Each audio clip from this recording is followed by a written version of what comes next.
இன்றைக்கி கோவக்காய் பொரியல் எப்படி செய்யலான்னு பார்க்கலாம். அதுக்கு தேவையான அளவு 1/4 கிலோ கோவக்காய் எடுத்துருக்கோம். காமுடி தேங்காய் ஒரு பட்டை இருந்தால் போதும். மஞ்சத்தூள் 1/4 டீஸ்பூன், 1 டீஸ்பூன் மிளகாத்தூள், இல்லை வேணுங்கிறவங்க பச்சை மிளகா கூட வச்சுக்கலாம். தாளிக்க கடுகு 1 டீஸ்பூன், உளுத்தம்பருப்பு 1 டீஸ்பூன், பெருங்காயம், உப்பு, எண்ணெய் 2 டீஸ்பூன் எடுத்துருக்கோம். நம்ம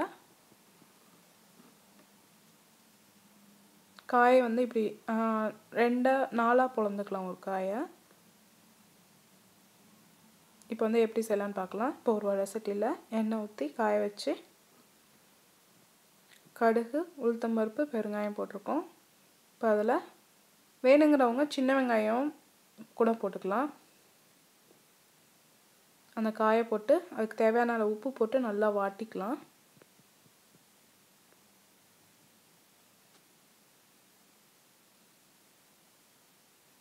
இப்போ அதில் மிளகாத்தூள், மஞ்சத்தூள் போட்டு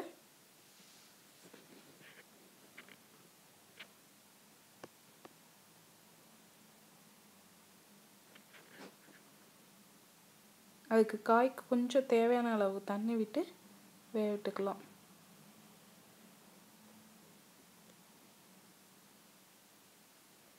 இப்போ காய் வெந்துருச்சு.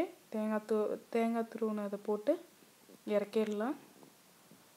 இப்போ கோவக்காய் பொரியல் ரெடி ஆகிடுச்சு. செஞ்சு பாருங்கள். உங்கள் கமெண்ட்ஸை போடுங்க.